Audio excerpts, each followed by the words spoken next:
features live coverage of an African safari and may include animal kills and carcasses. Viewer discretion is advised.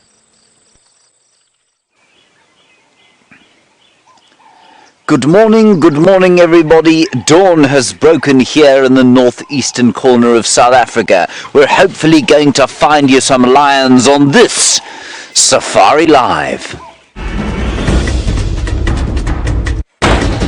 Ready.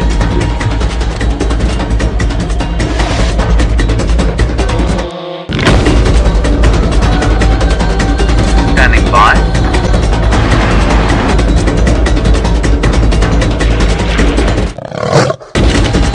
Five, 4, 3, 2, 1. You are live, you are live.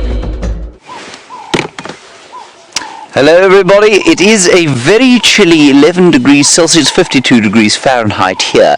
Brian, the freezing icicle thumb. Well, it's not really an icicle thumb. What's wrong with his eye, Brian? He's got the eye patch on. Oh, he's got an eye patch. It's still a little bit sore. Oh, you've got a sore eye still. Yes. Oh, I'm so sorry about that. It's alright. Good. Well, Brian, I hope that under the glove it will recover. It will. Good. Excellent. Now, as I said to you, it's quite chilly this morning, and many of you, including Chris Rogue, PK and Diane, have told us about the amazing sighting you had on the dam cam last night of the lions and the hippopotamus. I can find no hide nor hair of either of those two species here right now. I've come away. Diane, you said you thought they went down Central Road. I just came up in Vubu to go to check where they were yesterday. I haven't found any tracks, so what we're going to do is head back down Central Road, which is what you suggested, and we'll see if they perhaps are over there. So thank you very much for that, and I hope you were thoroughly entertained by it. You are on a live safari. Please talk to us. Hashtag Safari Live. Questions at WildEarthTV. If you wish to send us any comments or questions or perhaps any insults you want to pass on this morning, feel free to do so. I can't guarantee that I'll respond to them, but you know that we are in a free country full of free speech. I'm not sure why I said that. Now, on the other vehicle, we've got Taylor. She's being filmed by Jean Drey in his new hat and still Mowgli-esque sort of dreadlocks, which are disturbing to all and sundry. Yeah. Very much so. Now, let us have a little listen to the dawn chorus, because here, in this drainage line area, the sound is kind of echoing off the trees, and it's rather splendid.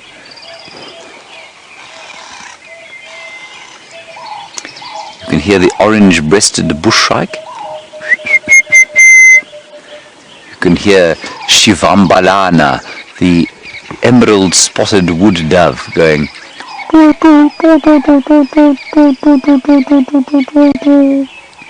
Franklin's all around. Southern boo-boo. The Birchel's cuckoo.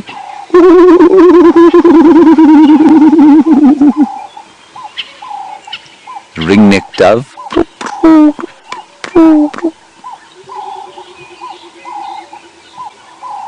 Couple of wax bulls.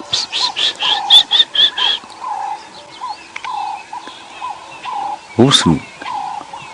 Greater blue-eared glossy starlings.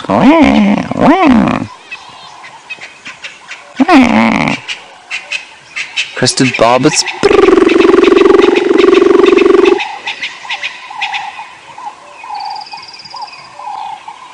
Sounds like a brew as well. Telephone bird.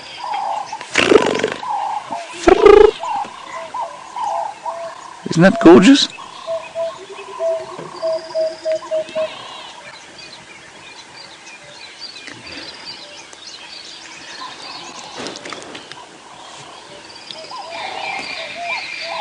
Alright, let us go and find the lions. As I said that, my stomach made a growling noise like a lion cub. It's a sign, Brian, it's a sign, I tell you.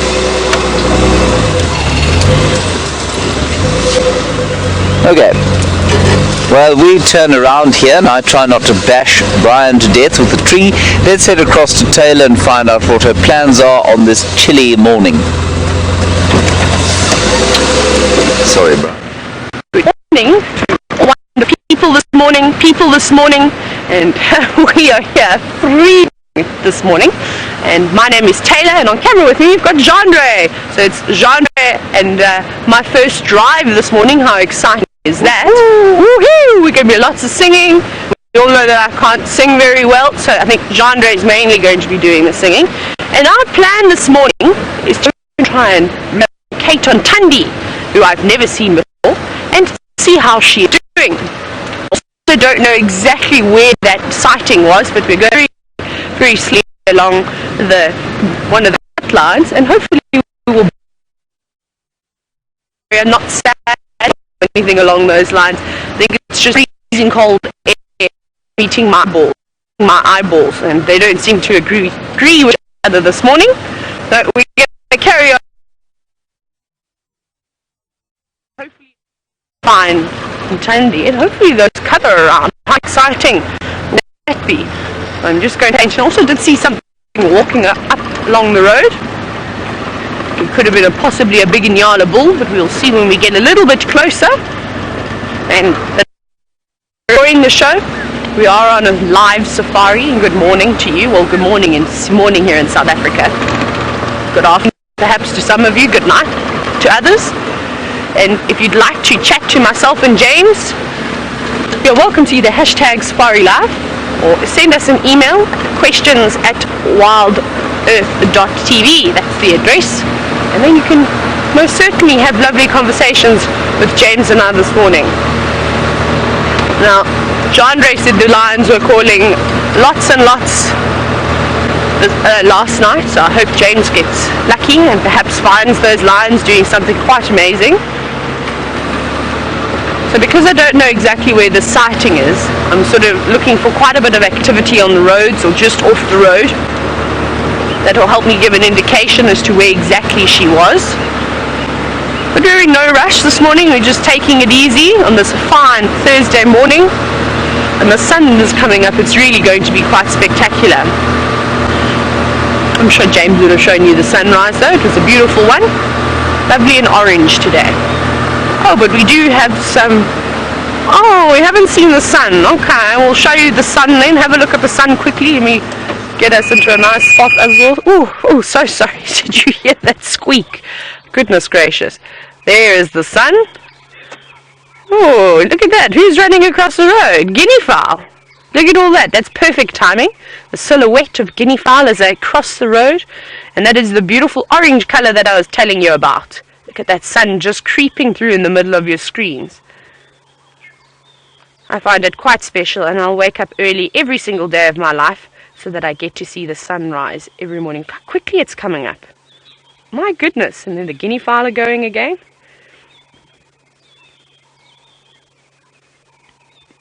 Isn't that amazing? It's quite funny how those guinea fowl are just hopping across the road. Goodness gracious, there's hundreds, not quite hundreds. I like to exaggerate, but there were quite a few of them that ran across the road. I think we'll just hold this frame for just a moment because the sun is coming up so quickly. It won't be too much longer. Like I said, we're just saying hello to it, and some of you might have already said goodbye to it. Here it comes. Isn't that amazing? Oh, the little, look like some queelias flying across. No, there's one guinea fowl going back across it. Now they've just come from south to north. Now they're going back again. Possibly there was something on the other side of the road they didn't quite enjoy. Providing lots of entertainment for us as usual. Good old guinea fowl. That is a stunning way to start the day. We even had a beautiful sunset last night. I think we must have the best sunsets and the best sunrises in the world. What do you think, Jean-Dre? Definitely. Especially when you're out in the African bush. There we go. Now that you have seen the sunrise completely, I hope that that's going to brighten up your day, and possibly you can hear the little guinea fowls chatting away in the distance. Now I think we had some Impala. The Impala's still here. No, they've moved off slightly. Let me go further forward. You can just see them there. Now they look very cold, as we know that they like to fluff themselves up on these chilly mornings. But let's go a little bit further forward. Oh, I don't get a fright. Oh, now they're jumping. It's just me.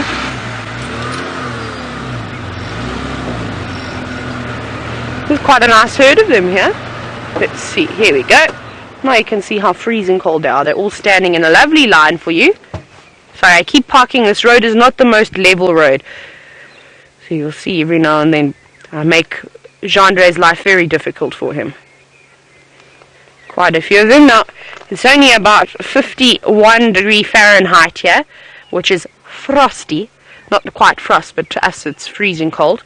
And I feel as though I was not prepared this morning, or actually prepared at all the cycle for winter. I thought it had up and left us already. And it seems like the Impala don't seem too impressed either. However, tomorrow is going to be an absolute scorcher. It's probably, I'm just trying to practice my conversion, it's going to be in the high 90 degree Fahrenheit, maybe pushing even into the hundreds. And you can see everybody, again, as we've been chatting about the last few days, making a lot of headway and trying to eat as much of the new greenery that's coming through, either on the leaves or pushing up from the ground.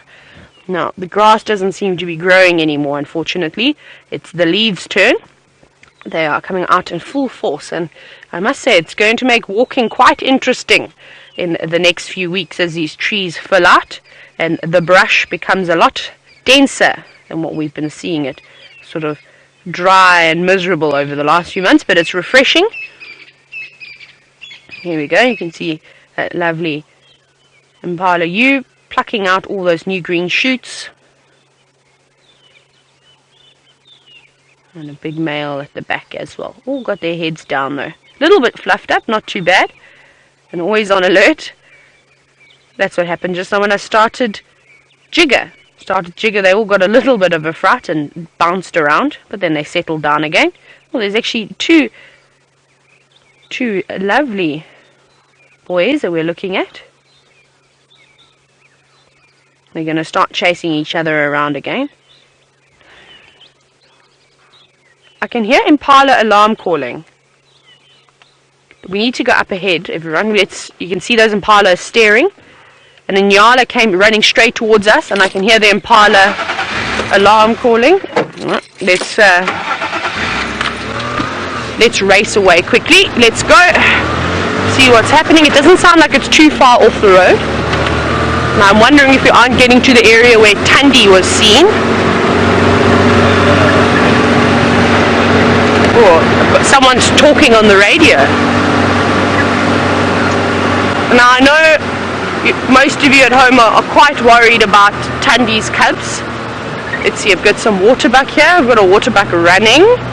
Just scanning quickly. I can see all the Impalas staring in the distance. Let me just see if I can get a gap.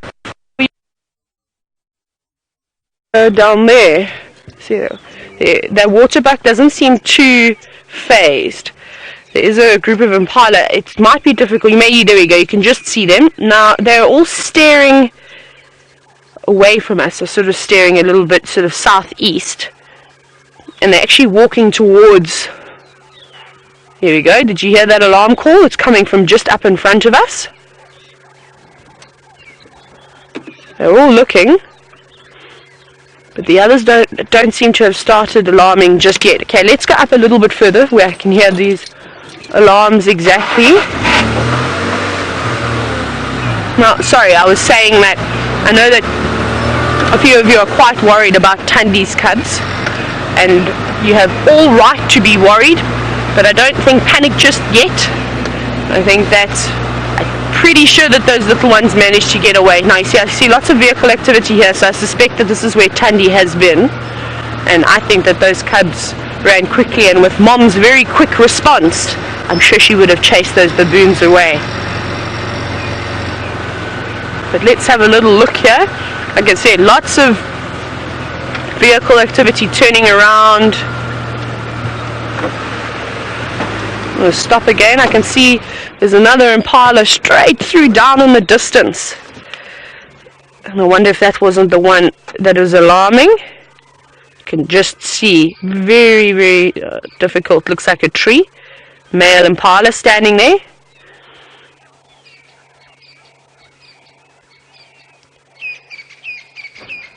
I'm just having a little listen. Impala doesn't seem to be doing too much now. I'm just checking the trees because I know that Thandi was sitting in a tree yesterday.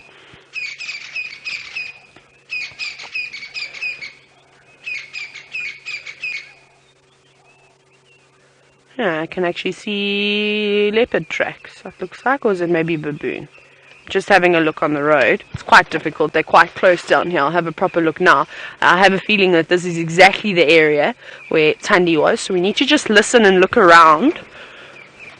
And just see if we can see her perhaps sitting up in any of the trees. We know she loves these marula trees. Sorry, my earpiece has now come out. Get back in there.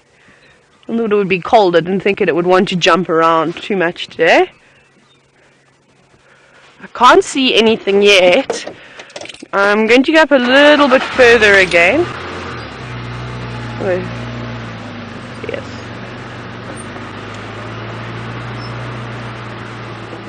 Just keep checking. I've got my eyes peeled just on all the surrounding vegetation, seeing if I can spot those rosettes that blend in so well.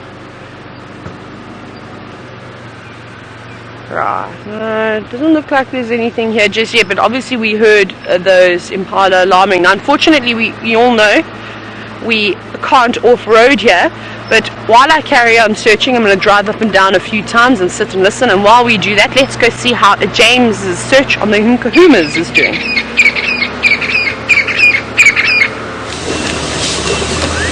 Well, everybody, you'll be pleased to know that the morning has turned out precisely as we hoped it would. The lions are over there. What I'm not going to tell you is that we drove past them as we came out and didn't spot them the first time round. So I'm not going to tell you that, but we've just spotted them. And there they are. There's one male. There are a number of females. I haven't seen any cubs yet, but everybody seems to be no, that's a Franklin, not a cub. I'm sure they're all here somewhere, because they're all huddled in the early morning trying to stay warm, because as I said to you, it is a little bit chilly. Maybe they aren't all here. Let's have a look-see. They do seem to, there's a great pile of lions is what's going on here. We'll just ease into position here. This is not the best view of them, of course. Right, let's move around. There they are, obviously, you can see them there. We'll try and go around the other side a bit, I think. I think all the cubs are actually there, piled in, trying to stay warm.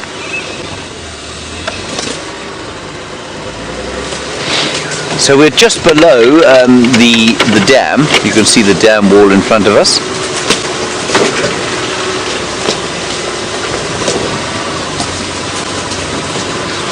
Hello, Nicole.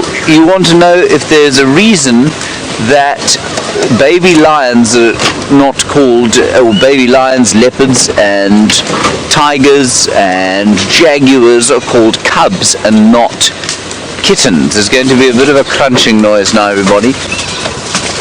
There is a reason, and that reason is basically just a quirk of the English language. In the same way that...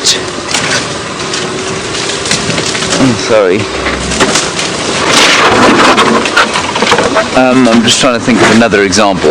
I'll think of one just now. But basically it is a quirk of the English language, and the tradition is that anything, the big cats, so the genus that belongs to Panthera, the genus to which the tigers and lions and jaguars belong, you call them cubs. And indeed probably also snow leopards and those sorts of big cats which don't belong to the genus Panthera, you'd also call them cubs. And it's just the big cats basically that are called cubs and not kittens. But it's just a quirk of English. Now I'm going to hope and assume they're going to get going at some stage and move out of this thicket, which is in a slightly inconvenient position. They may just lie there, however, for the rest of the day. There were some Impala moving close towards them, seemingly oblivious. So if we sit here for long enough, those Impala might wander down here, and, well, one of them might be eaten, Brian.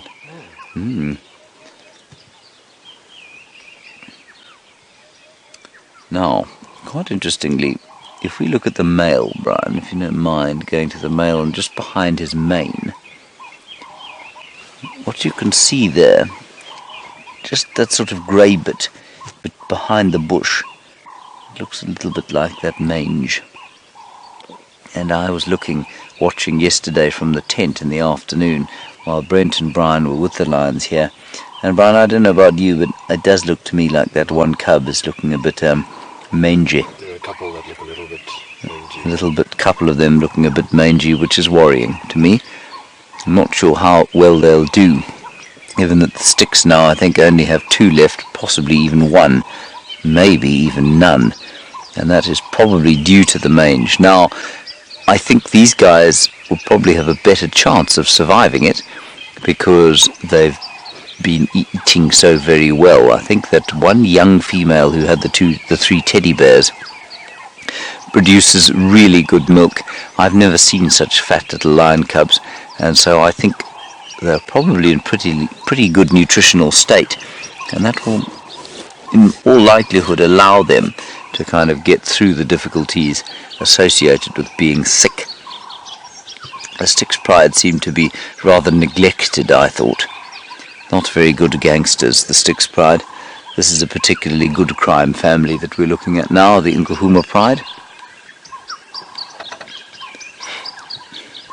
They look after their youngsters really well. There you can see that male is in fact alive. You can see him breathing.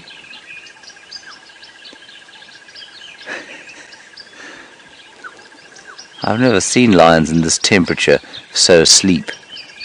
You'd expect them to be up and about by now. They could easily have killed something small last night, but given that you all saw them at about, well, just over an hour ago around the damn camera, and they weren't eating then, I don't think they have eaten.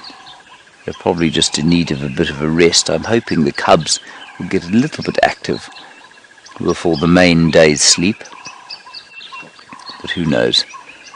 I think they're huddling like this because it's cold.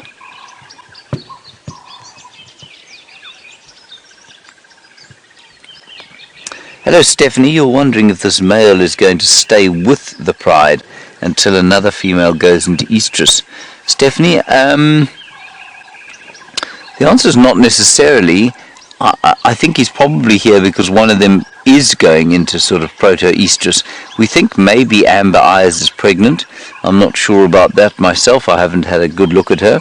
But there's also another lioness who hasn't had babies yet. She might be coming into some kind of estrus. She could easily be sort of showing signs of it, and those hormones that are now being sort of excreted with her urine, the male will pick up on. So he might be lurking around here in the hopes of mating with her fairly soon. I think that's more likely than him kind of hoping mindlessly that one of them is going to come into heat or estrus.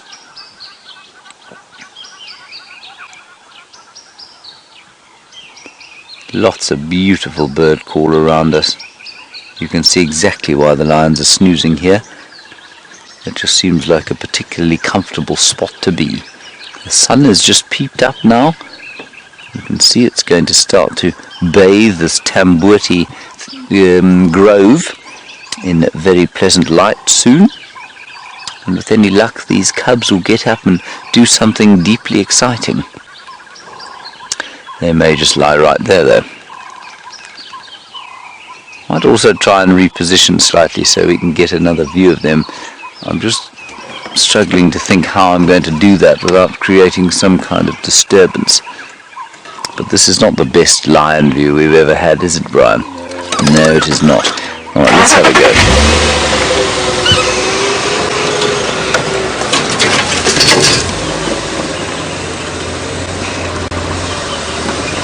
Right, what I'm going to do, I'm going to drive onto this very close section here. It's going to be very close to the lions, so I'm just going to keep going past them. I don't want to stop that close to them and make them feel uncomfortable, nor do I wish to make myself feel uncomfortable, of course. So We're going to talk very quietly and just keep going straight past. All right there, Brian? Sorry, lions. See, they have actually sat up slightly there. Now we'll try and turn round. There's a nice view.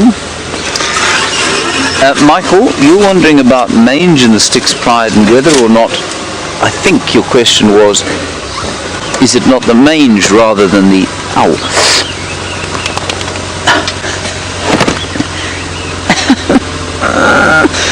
I just squashed my fingers.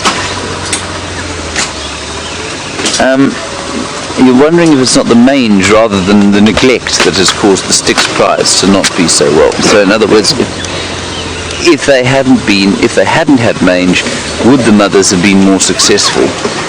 I'm sure they would have. It just seemed to me, and I mean this is based on 2 or 3 sightings, so it's not like I spent a huge amount of time with the Styx Pride. Are we alright back there, Mark? It just seemed to me, Michael, that those lionesses spent a lot of time unsuccessfully hunting away from the cubs.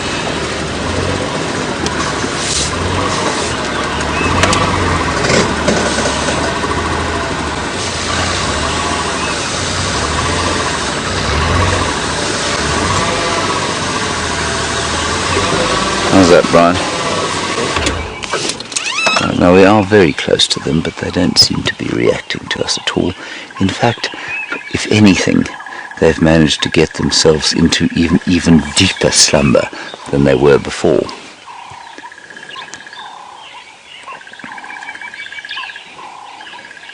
So I was watching yesterday from the tent, and the sight of that Birmingham boy snoring away was too amusing for words.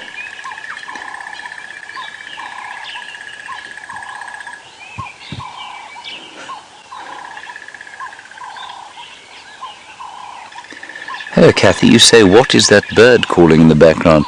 Kathy, there are about 74 birds calling in the background. Not sure which one you can hear. The most obvious is the ring-necked dove, which is going... Then there's the crested barbet going... That's the crested barbet. There's a black-headed oriole going... Kathy, if any of those were correct, let me know, and then I'll show you a picture.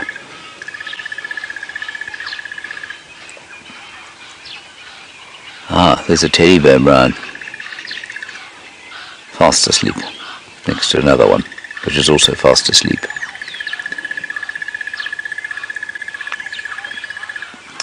Now, let's head across to Taylor. She's got an aerial scavenger to show you. Normally, of course, we come to the lions in the morning hoping they'll be doing something. Hopefully, when you come back, they will be.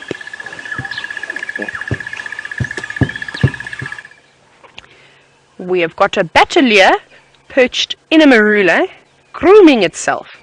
I think this Bateleur is feeling what we are all feeling, very chilly, and taking advantage now of the lovely sun, those warm rays that are coming through. And hopefully it will warm up nicely, and then it will go about its day. Perhaps it's a nice clear day. Presumably there's going to be lots of nice thermals out and about. It's always nice to start your morning off with a Bateleur. Lovely, just sitting there. Well, I think we're going to just let it groom. Now, I did want to catch up and let you know our conclusion about Madam Thandi. Now, we picked up some of her tracks, and we're walking down along the road, but they were from yesterday, and then we picked up some more, coming along quite a large game path, and then crossing the road, and then going into Torchwood. So I don't know if she's perhaps gone off hunting. I didn't see any tracks of the cubs, so maybe she's left her cubs, stashed them where they are, and she's gone on a little bit of a patrol. Well, we're going to check Cheetah Cutline to see if she perhaps hasn't come back across, coming west, and then we'll take it from there. So that is our plan. We're going to go very, very slowly along. Oh, but I can see my favorite animal in the whole world up ahead. Come on, Jigger. Elephants, which we're going to go to. They're far away, but they're down there, and I'm so excited. They're very sneaky because we've been sitting here for a few minutes, looking at this Bateleur, and I was hoping that it was going to take off for us, but obviously it didn't. And I didn't even hear the elephants up ahead. But that's okay. We spotted them with our eyes. And now I'm going to show you them. Not too much further now, just a few more seconds of driving.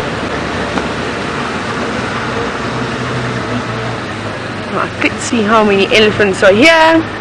It's quite nice, they seem to be out in the nice open as well. There's lots of animals around here. I saw some kudu in the very far distance. I think they may join up perhaps with the elephants. They're walking just on the other side. Good morning, elephants. Let's see how they're going to act towards us today. You can see it's not a big herd. Hi, little ones. Oh, I think we're going to have a cheeky response from this little elephant. Oh my goodness, we're being charged. Hold on, everybody. Stand your ground. Don't move. No, I'm just teasing. It's nothing to be alarmed by. Hello, big girl. Sorry, I'm just talking to Mom, who's coming towards us. I wasn't saying anything ugly about your little one, I promise. I was just saying how nice and wonderful. And she's talking to them. I don't know if you can hear. She's doing very soft little rumbles.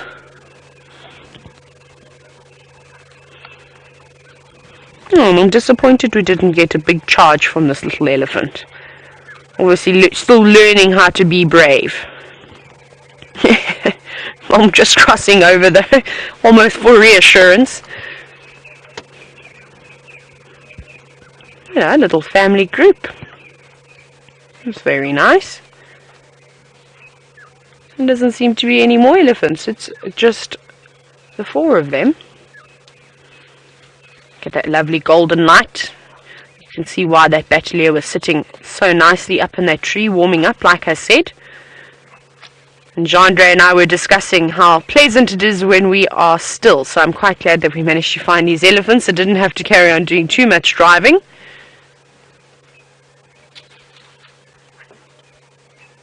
Something that I've noticed over the last few, almost about a week now, is that temporal gland on a lot of the elephants that we saw weeping in the last few months seems to have dried up now. And I wonder if they weren't secreting the liquid from the temporal gland purely because they were stressed because of the lack of food. And now that the food is coming back in small amounts, they seem to be less stressed. What I'm going to do is let me move forward a little bit because I think I can get a much better view. We've got a few little leaves in the way. I'm just going to start up very quickly.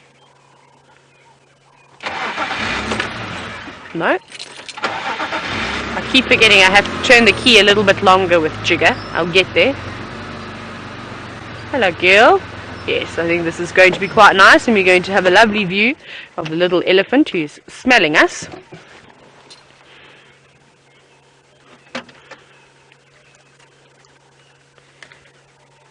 Everybody's very happy this morning.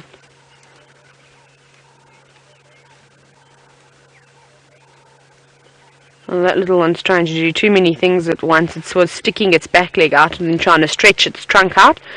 I don't even think it's learned how to use its little trunk too well just yet. So multitasking is definitely not on the agenda for this little one.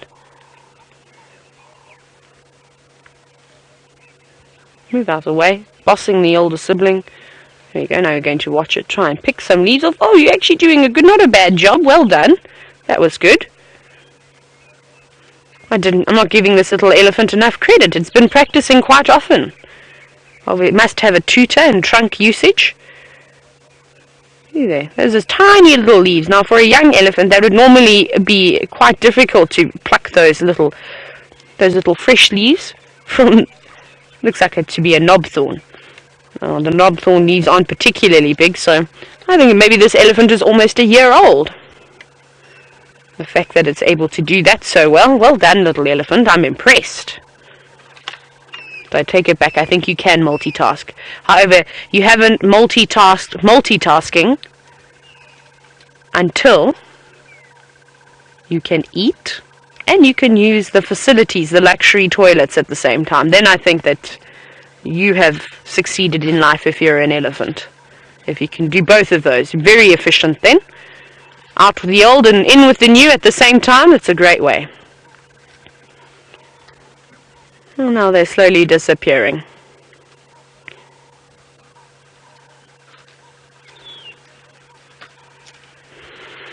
Now, in watching these elephants all pick and eat the lovely new green vegetation that's coming through, and Marilee would like to know this morning, firstly, good morning to you, Marilee. You would like to know, well, you've pointed out that the elephant's hips and bones are still showing and wondering if they're still starving. Now, that sort of cause has been over quite a few months of a lack of food. So now that this new green vegetation has just come through, it is going to take them a few weeks, possibly even a few months, to get back to what they were last year when we had the decent rains. Or sort of around, not last year, the beginning of this year, February, March. So it will take them a little bit of a while, but they'll get there eventually. So just keep your fingers crossed that we keep getting these little downpours that we're seeing every now and then we'll be fine. Like I say, if we can get 20 mils one week, 20 mils the next week, 10 mils here, just to get a good layer of vegetation on the ground, that'll be fantastic. And I know that the animals will be so appreciative.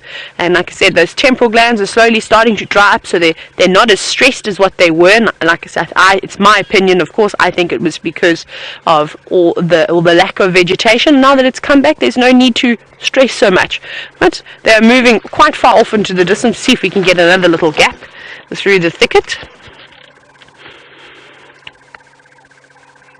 But elephants are so tough and so resilient. I think that they are the masters of drought. As much as they take a real beating when there's not a lot of food around, they always seem to make it through and push through. Digging for those bulbs, digging for water, like we saw yesterday if you were watching Steph, how he managed to find a little well that an elephant had dug out. They're have incredible talent to adapt to their surroundings and make the best of any condition. You can see that little one now struggling a little bit, but getting a few of the leaves off.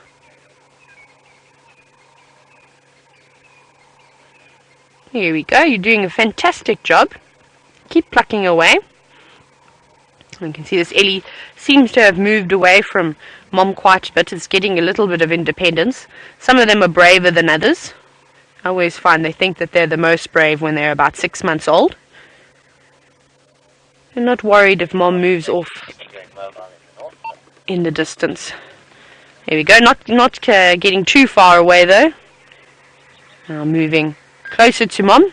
And this little one will still be suckling occasionally, not very often anymore, predominantly feeding on all the vegetation, learning from Mom, stealing Mom's bits that she drops and that she doesn't want anymore. And then, of course, when she stands still for long enough, I'm sure he'll reach in and have a little drink. Right, but they're about to disappear in the distance, and I think we're going to continue our search for Tundi. We're going to check Cheetah cut line very carefully. So let's carry on doing that. And I did see quite a few antelope up ahead, and just checking that jigger's nice and warm. While we continue the search and check if we've got any tracks coming across, let's go back to James with the Nkuhumas.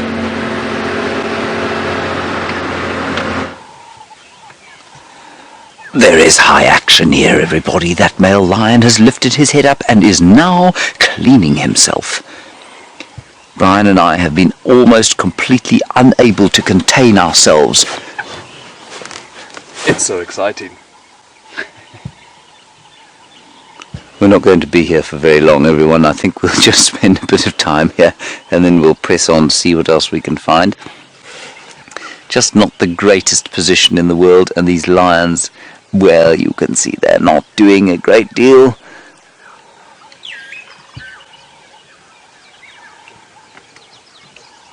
Ooh, super zoom, very nice, Brian. What can you see there? Ooh, a great collection of ticks. It's horrible. Wonderful. I'm just going to quickly call this sighting in on the Game Drive channel.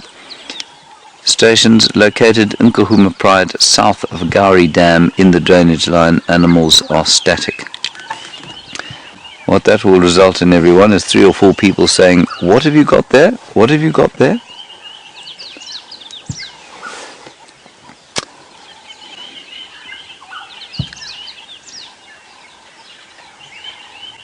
Oh, very nice. He's chewing his foot now.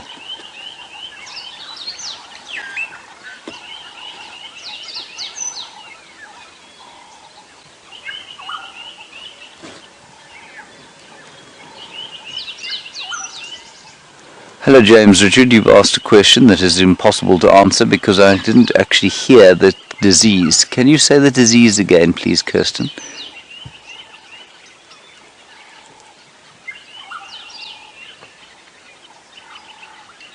Babisa infection caused by ticks. You say there was a lioness from the Kichwatembo Pride in the area where we were up in the Mara, and do I know of any lionesses that have died of tick-borne diseases here? James Richard, I don't know of any lionesses that have died of tick-borne diseases here. That's not to say that they haven't died of tick-borne diseases. It's simply that, if a lioness dies, we almost never get the results of the autopsies. And normally, most of the parasites here, the animals can cope with. Even if it does shorten their lives slightly, they can normally cope with them pretty well. So that's interesting. Thank you very much. That's Babisa disease, I believe. And maybe Babisa. That would be nice to know the spelling. But interesting stuff. Thank you for that, James. I don't... Babesa. Babisia. That is interesting. I've never heard of it. Did you see that, Brian? That lioness lifted her head and looked at us. I know. Woo!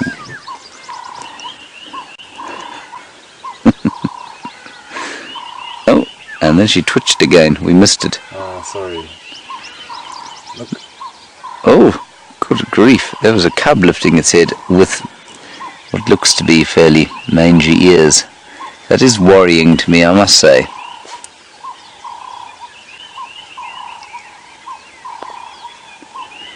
I need to go and do some reading up on mange. There seem to be lots of different kinds of mange, but the one you've got to worry about is the Sarco something mange. Well, Lael, you're in Washington and saying, can the mange be transferred between the prides by the males? Well, I think that's exactly what's happened, Lael. I think that Birmingham boy brought it in. He was very badly affected. Remember, he lost all the hair on his belly at one stage. I'm pretty sure that he's the one who brought the mange into the prides. The Styx prides definitely struggled horribly with it, and clearly, they hardly survived at all. And I think that through them, perhaps one of the males has been reinfected, and he then has infected the little ones here. So absolutely, that's exactly how it happens.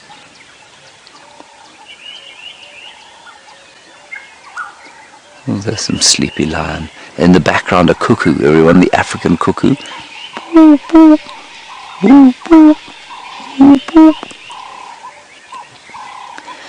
And so while we were very sort of,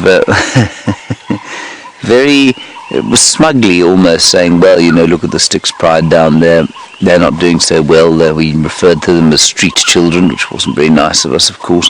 And then, 6 of them have died. And we were saying how the Nkuhumas were doing so very well and how they were uptown lions.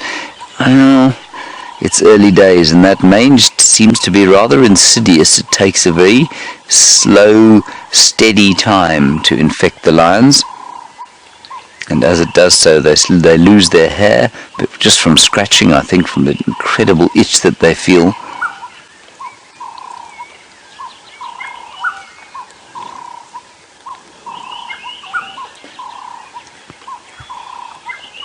You can hear lots of birds calling around there. Alright everyone, I think we might pop back here a little bit later, but in the meantime let's carry on. These lions ain't doing nothing right now, so let's go and see if we can't find the mighty queen. Maybe she's decided to pop back to this side of the world. If she hasn't, well, we'll come back here and just have a look at them a bit later. Now, everybody, sit very still where you are, because we have to get very close to the lions to get past them. As you can see, they don't want to be disturbed at all. They're desperately nervous about life.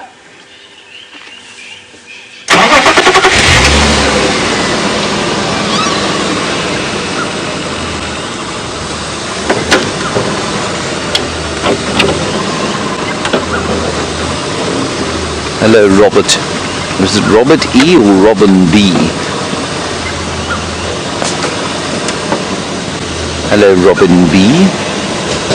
You know what, I'm actually just going to stop here. They're so relaxed that it's probably okay for us to stop right here.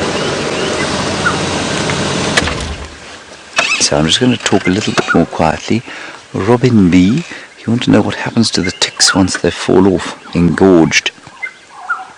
I think what you'll find, Robin B, is that they lay eggs immediately and then they quite possibly die. So those rather engorged ticks there will in all likelihood fall off fairly soon. They'll lay their eggs and they'll die there, and I think they're on that patch of skin there, because it wouldn't surprise me if that patch of skin was in fact mangy, which means that obviously it's exposed, there's no hair on it, and that's probably why they're on it, and I think that's probably also why it's discoloured.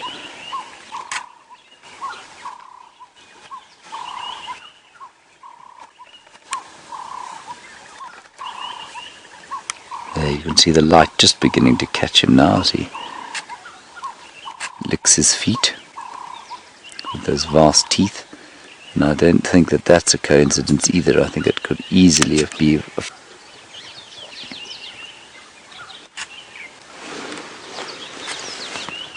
the sun is now hitting me on my left hand side. It feels very nice indeed. It was the most unsummery weather we had this morning.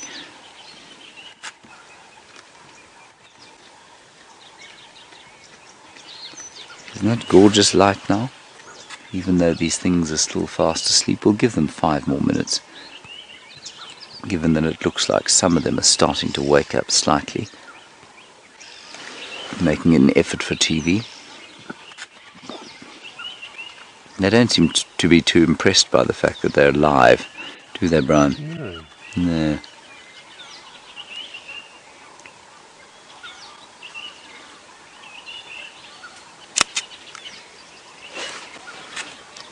No. Now, I've got no idea how many are here. I mean, I'm sure they all must be here. The male's head is up.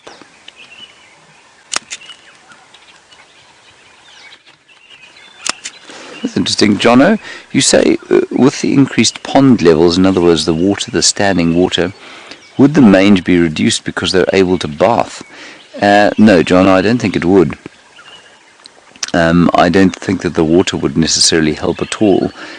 There's certainly been sufficient water around during the dry season for them to have got into water if they'd wanted to, if it would have helped them. You know, there are many pumped pans all over the place here, and they could very easily have got into a pumped pan at some stage if that was going to be a relief to the mange. So no, John, I don't think the water's going to make any difference at all.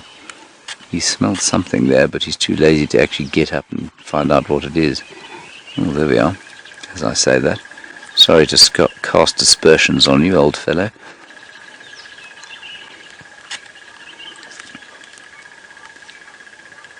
A couple of cubs getting active now.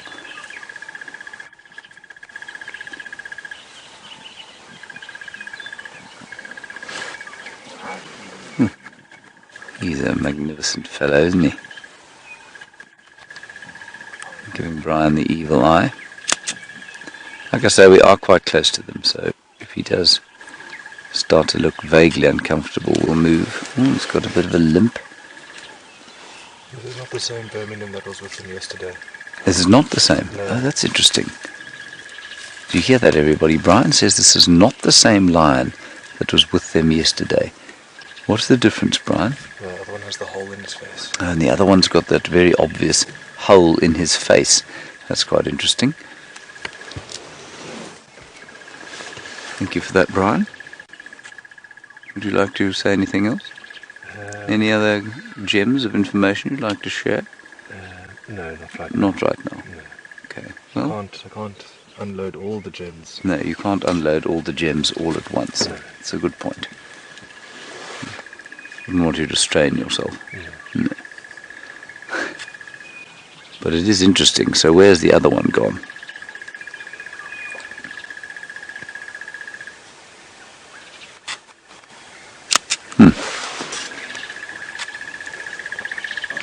Alright, we're going to sit here for a little bit longer, see if they look like they might get a little bit active. Taylor is with some equids. They will unquestionably be doing more than these lions. We are watching some zebra, their bums disappear into the trees. There's only 3 of them. I only think I saw 3. It's just a small little group. It looks like some stallions. And you seem to be seeing lots and lots of groups of stallions at the moment. And we've got another one who's sort of coming out of the bushes for us, which is quite nice. Now, a question that we are often asked is, why hasn't anybody domesticated zebra? And just in case you were wondering this morning, I'm going to answer it anyway. And they are the cheekiest animal I've ever come across. I don't think they enjoy being domesticated. They kick and bite 100 times worse than what a pony would. And also their backs aren't as strong as that of a horse. I don't think they were very useful, sort of like horses and donkeys as weight carriers. However, I do know that in 1907 there was a doctor, the first doctor of Nairobi in Kenya, Rosenda Ribeiro, and he used to ride a zebra to house calls back and forth every single day, which must have been quite funny, as I'm sure he would have had a big leather case of some sort with all his doctor-like equipment, his stethoscope and all the other goodies, and off him and his zebra would go off into the distance. I thought that was quite nice, but other than that, there's only a few other mentions of zebras being used, pulling the odd cart here and there, but I don't think that they were too successful, because all of these seem to have happened in the sort of the 1900s, and then that's where it stops. Well, and of course, I'm sure you've seen that movie Racing Stripes, and how they race that around. Well, I don't think that's too accurate. I don't know if a zebra could outrun a thoroughbred, which is of course built for speed. There's another one walking in the distance. All got their heads straight on the ground, and I dare not say it again, eating all those lovely green grass shoots. It's lovely. It's sort of like us back at camp on a Wednesday afternoon when the shopping order comes through. That's today, new supplies. Everybody goes crazy, eats all the chocolate and eats everything, and then there's nothing left. And then we're just having dry bread. No, I'm just joking, of course. We fed very well at the TRC. Now, we've checked Cheetah Cutline, well, most of it, and I don't see any tracks coming back. And then I had an epiphany. And I thought that it's such a beautiful day. There's yet to be a breath of wind that's come through. So I suggested to Jean-Ray, why don't we go across to Cheetah Plains and have a look on those beautiful big open plains and see what it's like. I think it would be quite nice. I haven't been there. Normally when I do go there, it's always gale force winds, so it'd be quite nice to try and go and see what it's like on a peaceful day, and see if Norman the GNU is around to say hello. I think that'll be a good idea. And of course, we're always looking for ostriches, and we're always looking for cheetah. So I think that's what our plan is going to be next. So I need to turn around. We're going to go back around down Cheetah Cutline, seeing as it's the quickest way. So let's start the reversing process. Hi zebra, thank you. Have a lovely day. Here we go. And we'll try and get around as quick as we can.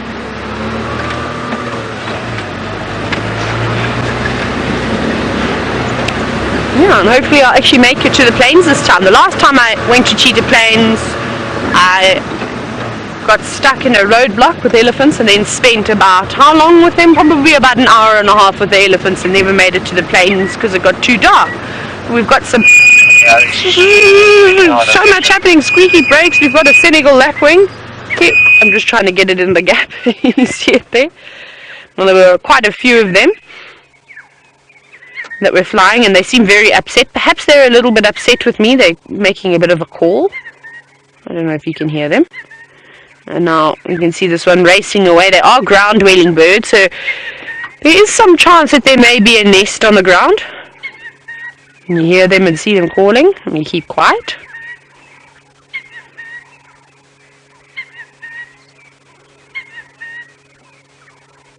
And they seem to be all around us. They're quite gregarious, so they live in big groups. And I suspect that we are being told, don't come any closer. I've got eggs here. This one actually looks like it's maybe trying to lure me away, because it landed right next to Jigger. So maybe there is a nest nearby. Normally when they do this though, they will pretend that... Ooh. I can hear the lions roaring.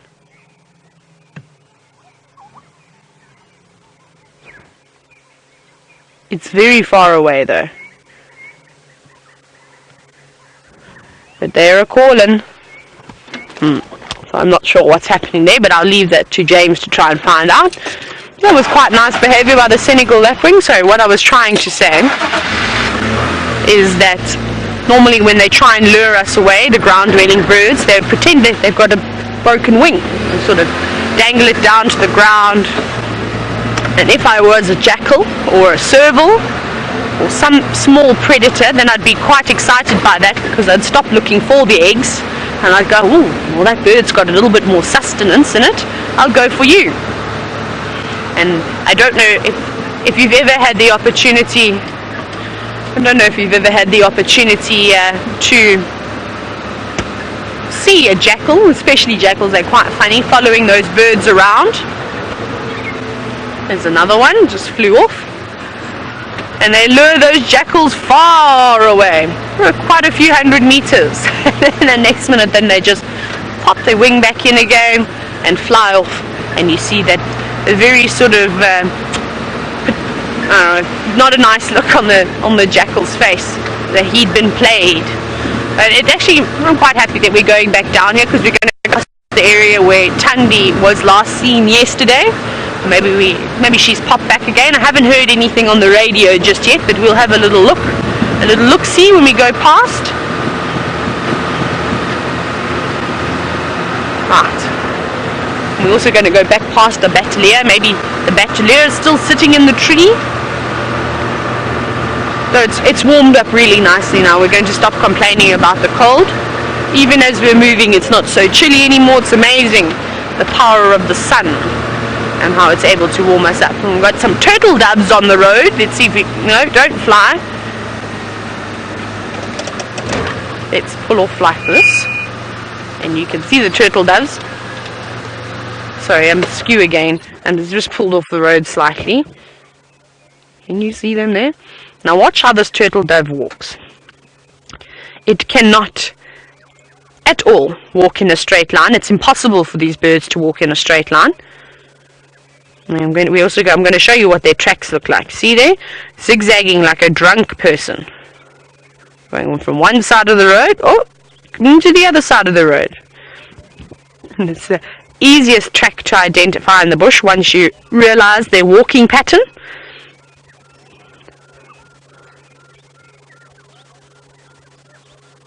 And there's a lovely little couple that we're watching out for breakfast and a morning walk. And that's something that I know that I'm definitely going to be looking for over the next few weeks, is nests. And hopefully we're going to start to see a few eggs, and then a few chicks, and then a few fledglings. Which will be a nice little process to try and follow. I know Mr. and Mrs. Wahlberg have been working hard. I haven't seen any eggs though. I'm not sure if they even have chicks yet. It's quite difficult to obviously see inside that nest. Right, let's go. I want to show you their tracks. The turtle dove's tracks. No, why? Yes. I keep forgetting. I feel bad because I turn jigger, and I don't turn jigger for long enough, and then it gets cross. And then switches off. I don't know, Genre, is jigger a girl or a boy? I don't even know. Sorry, all cars are girls. I didn't know this. I learn every day. Turtle doves, where are your tracks? Can you see their footprints? Or is it a bit further? Oh, here they are. Hang on. Can you see them? All going in and have a look at them now. Can you see them there?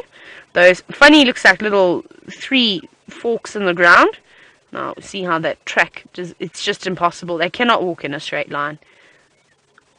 Now you know, if you see a track that sort of serpentines, it's a very gradual sort of serpentine though. You can see that. Then you know it's a dove of some sort. And, well, the dove that we see the most out here, and of that size, of course, would be a turtle dove. No, you could get a little bit confused with a red-eyed dove.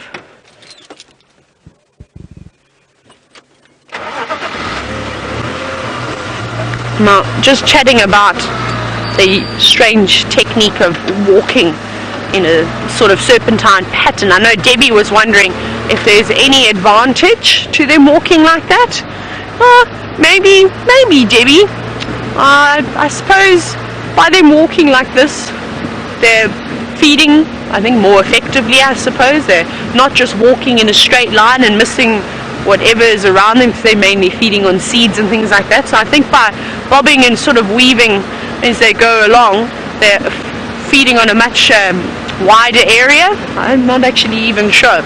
I'll have to do a bit of research. I've never come across any information though about the effectiveness or what role the way that a dove walks plays in their life. I'll have to, maybe I'll ask Mr. James Hendry or Steph, perhaps they'll have a little bit more insight. Otherwise I will resort to looking through a book and see if they say anything like that.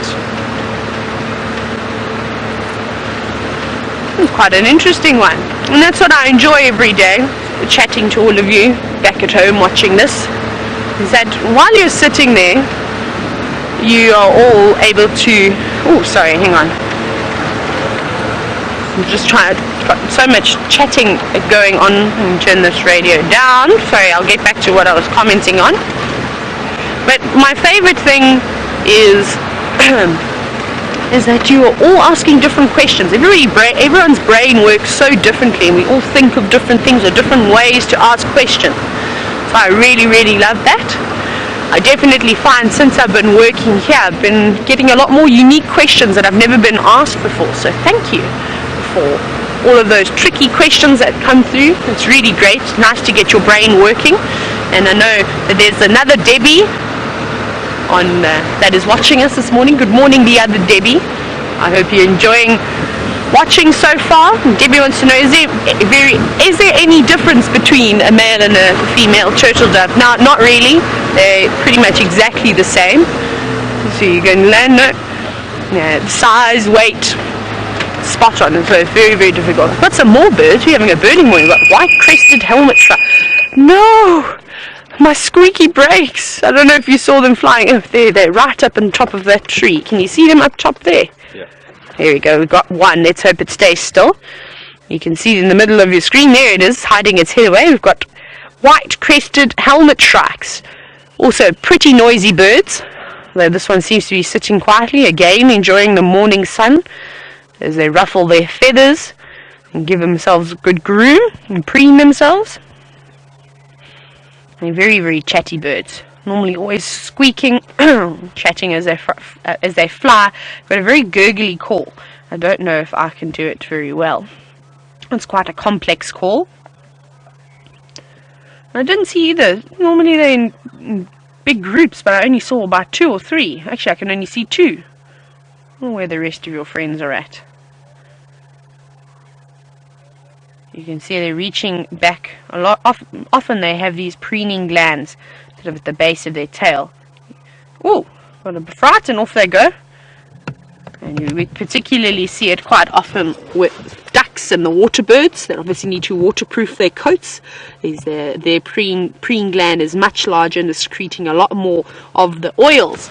And then they will take that and sort of run it through their feathers quite nicely, which then offers that waterproofing. And something that I haven't seen for ages. I'm trying to remember when I last saw it, and I don't know if any of you watching have ever seen. Have you ever seen a bird anting before? Like anting, like the little insects, ants?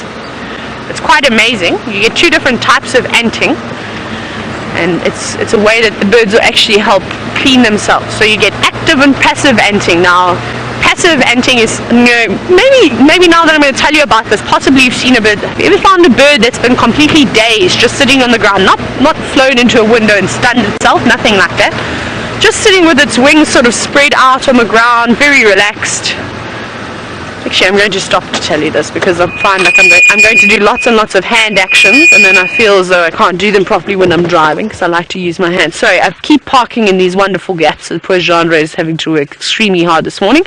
So if you've ever seen a bird sort of laying out like this on the ground, just completely bizarre, you can walk right up almost next to it and it doesn't fly away, and it goes into a trance. And like I said, there's two types of anting, active and passive, where the passive, the bird will just lay there and the ants will crawl up onto the wings all on its own, and then they remove any sort of debris, so any dead parasites, any of the bits of skin that have come off. They remove all of that, and some of the ants even have a type of a formic acid, and they believe that that formic acid can actually help keep the wings nice and clean and treat them. Now the other type of anting that you get is the active, where the birds will actually pick up very gently the little ants and place them specifically on parts of their body, and then they do the job. And I think by picking up an ant, the ant is also going to panic, and that probably encourages them to release the formic acid. So I think the formic acid, they're probably releasing it a lot more is when they're actively picking up and placing it on and disturbing the ant slightly, but then they realize, okay, no problem, just here to do a little service. So that's quite nice. So next time you do see a bird sitting down on the ground that's in a trance, don't panic. It could just be having a grooming session from the ants. It's quite nice to see. Right, we're going to still make our way towards Cheetah Plains. We've got a little bit of a way to go. Though Chandra, I feel as though we should have brought some coffee with us this morning, some rusks or crunchies or some sort of a biscuit, and we could have had a nice little breakfast, a little tea, out on the plains. Wouldn't that have been nice? Next time we'll remember. Chandra is freezing still though. He's got stuff right up into his. I just can see his eyes. If I didn't see who jumped on board with me today, I wouldn't be able to tell you who it was. Right. Oh, we've got hornbills. Hi Hornbill. You don't fly? No? Yes, of course. Typical. It's flown. Perhaps you can see the silhouette. It's quite, oh, that's very nice actually. Here you can see the silhouette of a yellow-billed hornbill. Where's your partner? No partner today. Oh, but I've got a worm. There we go, having breakfast. That's a lovely little caterpillar that one has picked up. Now, I couldn't tell you what type of caterpillar that is. There we go, delicious. And that's what we're seeing too. Is now that we had a bit of rain, I've been finding a lot of empty cocoons.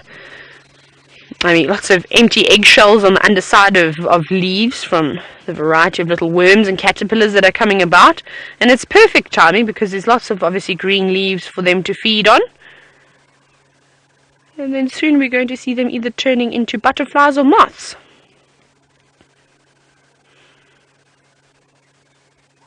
Oh, and speaking about birds and bird lists, I saw a new bird the other day. Oh, look, another one. This tree is full of them. So I was telling you, I saw a melanistic gabar goshawk, which is quite exciting. So that was a new bird for my list. Oh, this is fascinating. So I'm just trying to think exactly of what caterpillars could possibly be on this marula tree. I wonder if it's not maybe something like the larvae of a lunar moth. Oh, I can't even remember what caterpillars like to feed on a marula tree. I'll have to go back and have a look today. But this hornbill is taking full advantage of the buffet that the tree is providing. And in some African country, well, most of the time it's in the northern African countries, not quite South Africa anymore, that worms, caterpillars, grubs actually make up almost 90% of the diet of some people. How amazing is that? And I read the other day that about 100 grams of larvae, so particularly from caterpillars and moths, from moths and butterflies, only 100 grams, which is not too much, but it's a fair amount, will actually give you enough nutrients for a day. So the daily requirements that you need of magnesium, calcium, zinc, you name it. It's perfect. How amazing is that? So you should always eat caterpillars and worms and grubs. They're good for you. Now, as we carry on and make our way towards Cheetah Plains, let's go back over to Mr. Henry and see how his morning is going.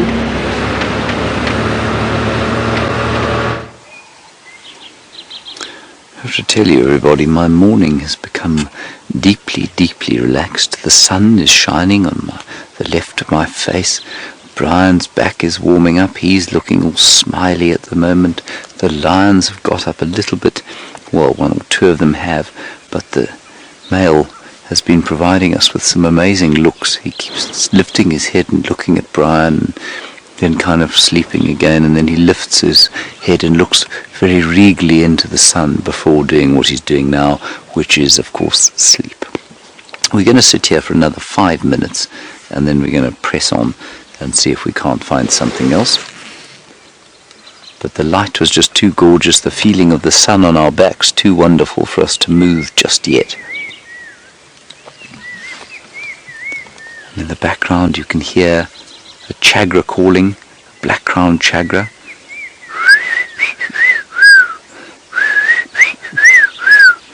Anna-Marie, you're wondering about the mange again and what would help it, what would take it away. Would perhaps some sunlight, direct sunlight, do it? I think these cats get a huge amount of direct sunlight, and so no, I'm going to say no, I don't think direct sunlight would help them necessarily, but it might.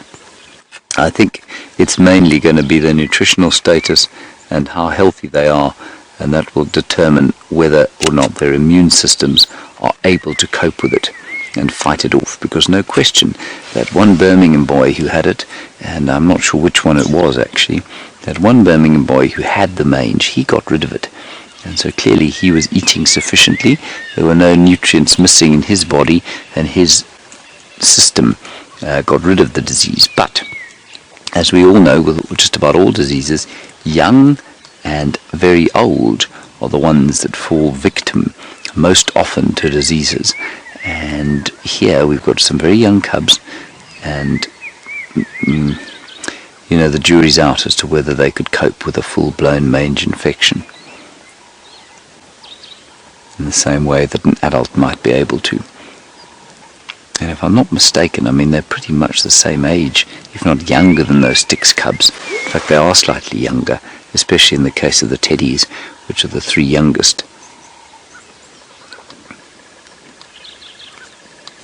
There's a little cub, I think, that is thinking about playing with Dad.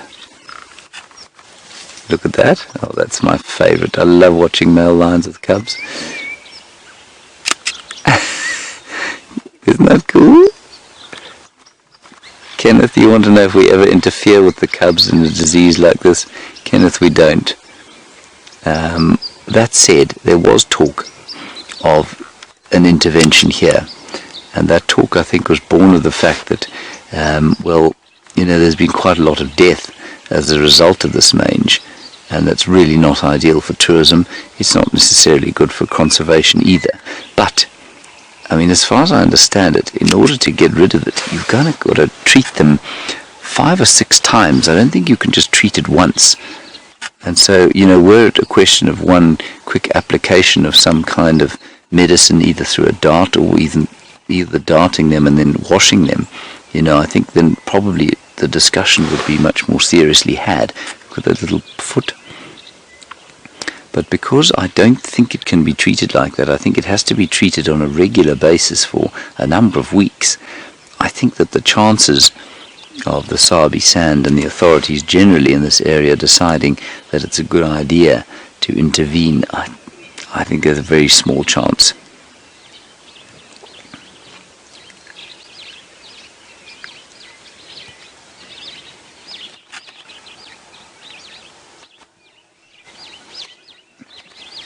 Hello Sylvia, you said this is the split lip male lion. Thank you for that, Sylvia.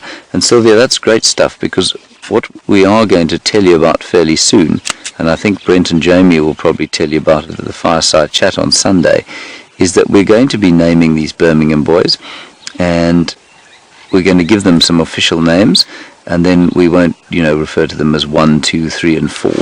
obviously, as we've always said, it makes no difference to Birmingham boy 1, 2, 3 or 4 whether they're called George, Philip, Morgazi or Brian for that matter. But for us, I think it would be quite nice to give them names, and certainly I think what's kind of inspired it is the fact that those names, or the names that those chaps had in the Mara, those 4 male lions, they had lovely names, and so I think it's time we gave our well-established Birmingham boys some names by which we and everyone else in the world can appreciate them, if you like. And the interesting thing about it is, now I come from a school of thought where it's a very science-based sort of background, where we don't talk about naming animals. We call them male 1 and male 2 and male 3 and male 4, and certainly that's what the scientists say, and the scientists say, well, you shouldn't be naming them because, well, it's not very scientific, and it kind of cheapens them and makes them less wild. And I have come around completely to the school of thought that says that that's rubbish. And what galvanized it for me, of course, was the saga and terrible sad story of Cecil the lion, about which many of you know. And the big thing about Cecil, of course, was that if Cecil hadn't had a name, well, he wouldn't have been nearly as popular. He wouldn't have, his fate would not have captured the imagination of the world like it did, and in so doing, lion conservation would have been done a great disservice. And so we are now of the firm opinion that our lions should have names, and we should give them characteristics, and the anthropomorphization, which is a lovely big word for this time of the morning, which is basically attributing human characteristics to animals, which may or may not be true, but by doing that it provides us with a connection to these animals that we wouldn't have otherwise. And so I think at the fireside chat on Sunday or so, somewhere around then, there will be a, well, not naming ceremony, but we'll give them official names that we can know them by.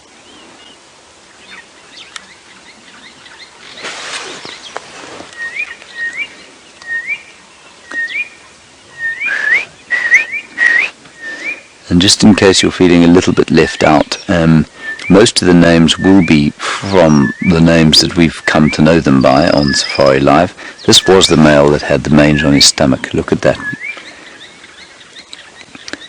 But we're not going to get in too much of a debate about it, everyone, because, of course, there are lots and lots of viewers, thousands of viewers, all of whom will have a different opinion. So we'll give them names based on the ones, basically, that you've all come up with, and that's what we'll stick them as.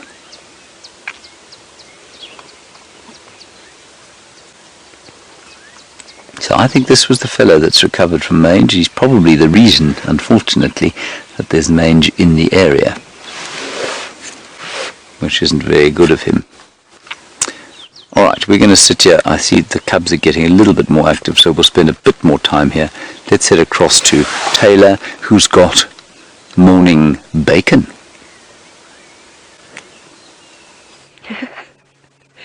Morning bacon. That sounds delicious. Now, we do have a male warthog, and unfortunately he's not looking too good. He's definitely fallen victim to the effects of the drought. He's quite thin.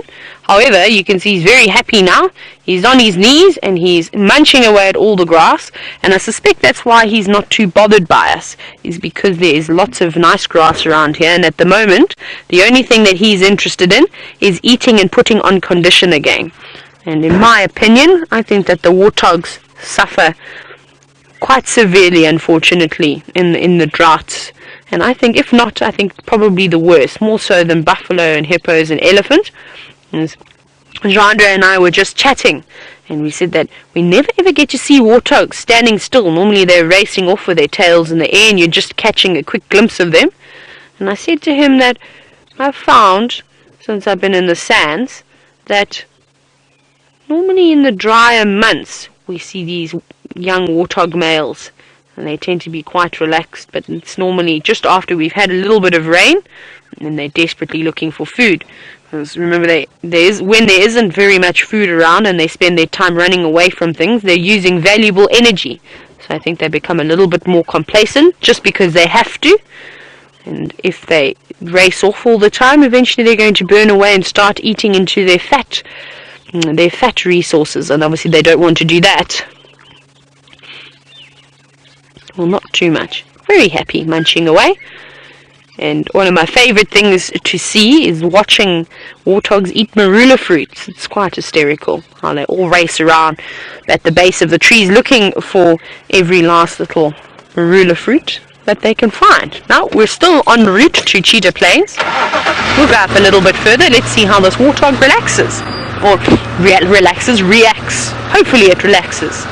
Doesn't seem too concerned just yet. Hasn't even lifted up his head to look at us. Hi, Warty.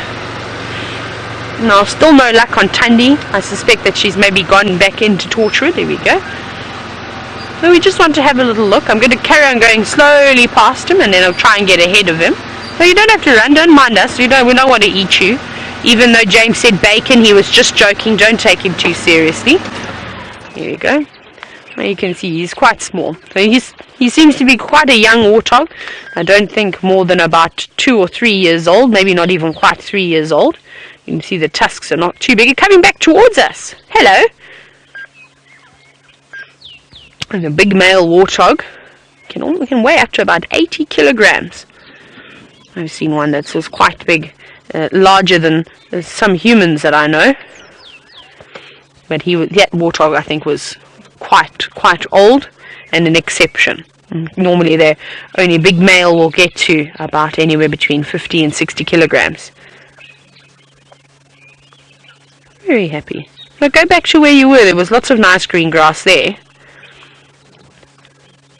Remember, we are live, and I'd love to hear from you, and so would our friend the warthog. So if you've got any questions for myself or James this morning, you're welcome to either hashtag Safari Live on Twitter, or you can comment on the YouTube section, or you can send us an email, questions@WildEarthTV. And if you do that, you can chat to us. If not, enjoy. And I'll just chat to you. He's very relaxed. Now he's decided not to go back down onto his knees again. And I just don't think there's enough grass around here. He's having to travel quite long distances now between the patches of grass, as you can see. And hopefully over the next few weeks he'll put on a bit of condition and make it through this tough time. Though he's quite vulnerable out here on his own. Especially if Tundi is lurking around in the area. This would make a scrumptious meal. One thing we don't see often, I haven't seen too many of the leopards here eating warthogs. I know in the south that was on their menu all the time. We often used to see the big male leopards patrolling and looking into the burrows, into the termite mounds, hoping to find a warthog. But let's carry on up ahead. And I'm also just checking for any tracks that possibly coming in and out. Always got to keep an eye out for footprints. Sorry, warthog, we're coming through. You see he's still there. Not particularly bothered. No. There's an attempt to pop his tail in the air, but not quite. Let's have one more look at him before we say goodbye to him. There he is. He's nice and brown. Obviously yesterday he must have had a little dust bath. Very nice. Now, if you go further into the bushes, Mr. Warthog, you'll find that there's lots of lovely grass. However, you will be taking a bit of a gamble, though. The eyesight's not too great, unfortunately. They do rely on their sense of smell, which is acute, very, very good. And, of course, those little ears, they don't do a bad job either. Now, as we watch this warthog disappear off into the shade, have a nice day. Let's go see if those Nkuhumas have woken up yet.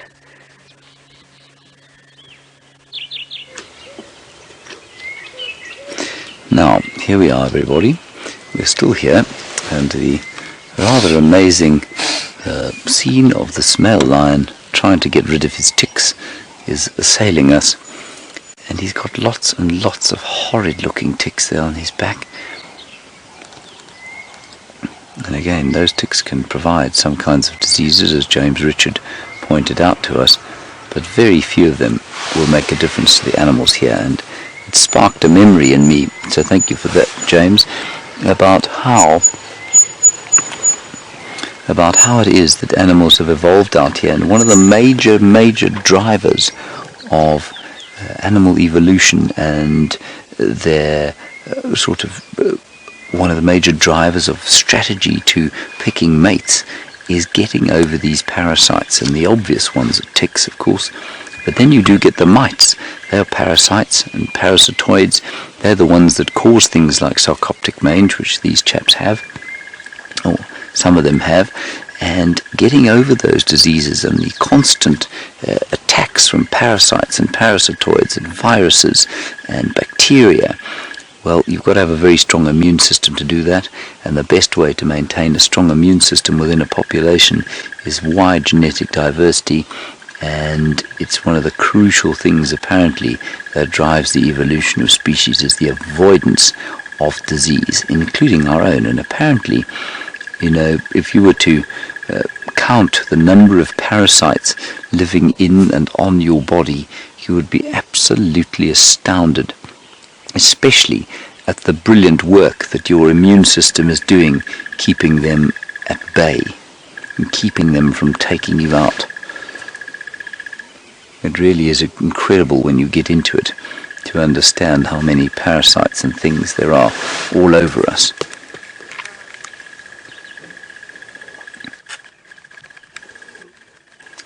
Hello, Justin. What a nice question from you. Well, it's a bit disgusting, but it's a good one. You say, during my time at Safari Live, how many times have I had to pull ticks from my own body? Justin, I'm not sure. Those big ones, not very often, but often we get little black pepper ticks, and those little black pepper ticks are pretty vile, and they can cause infection. And there have been lots of those, but the big fat ugly ones that lions got, not many, one or two maybe, and that's because I think we find them quite early, A, and B, we also have very little hair on our bodies, and that means that they find it difficult to latch on as we walk past grass. But the very little ones, well, they manage to do it. Those little black pepper ticks, and sometimes you lie there in the night in the summer, especially after a good rainy. And remember, I've only been at Safari Live during a drought, or during a dry season and then a drought.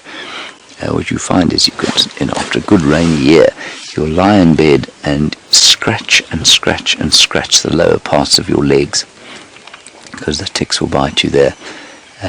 But normally there's very little harm done. Now that's why it's called a split-lip lion, obviously. That's brilliant to know, so that's a nice identifier.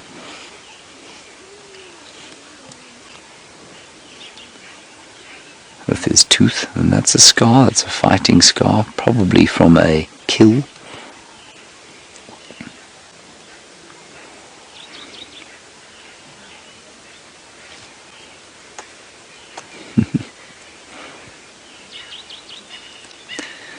Alright, Brian, what do you say? Shall we move on?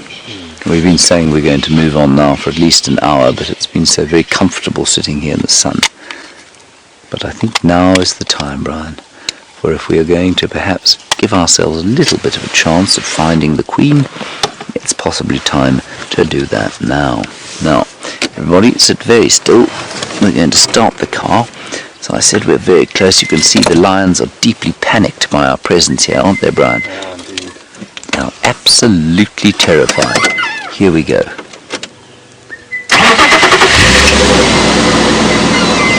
Goodbye. Go back to sleep, lazy lump.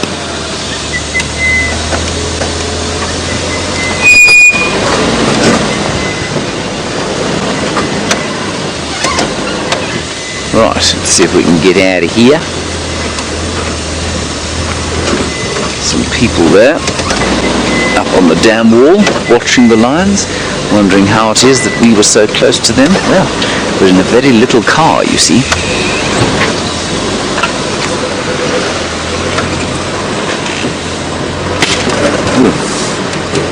It's a bit of a stick. I see that much of the mess that the elephants have made is starting to kind of rot almost, and it's kind of disappearing down into the dirt.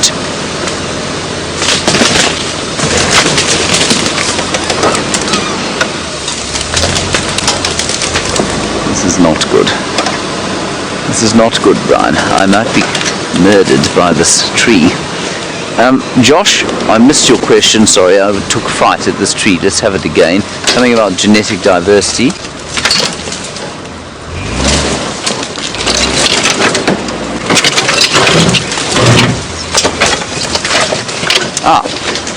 Josh, good question. You say, do the fences around some of the parks in southern Africa make the animals prone to a loss of genetic diversity? And would that make them prone to disease? The answer is yes and no, which is a no answer at all, so I'll explain it. In a small reserve, so let's take Pinda, for example. Pinda in Natal, down south, where Brent grew up, is an interesting example. It's now about 19,000 hectares, so we'll call that an even 43,000 acres, and it's got room probably for 2 lion prides. So they have 2 lion prides there, but they're extremely careful about who mates with who and how and when, so they know exactly what's going on. As soon as a male gets to a certain age, he will be moved off to another reserve of similar size, and then maybe one of the males from that reserve would come on. So they mix the diversity around there. So that's the positive side of it. The negative side of it is these complete idiots who breed lions for hunting purposes. And there are still people like that around, if you can believe it, in 2016, and they don't really care at all. And so yes, that does make a huge difference. Then what happens is sometimes these lions get rescued, they get introduced into a population like this, and that does make a difference to the genetic diversity of lion populations. So by and large, no, the fenced reserves are not a problem.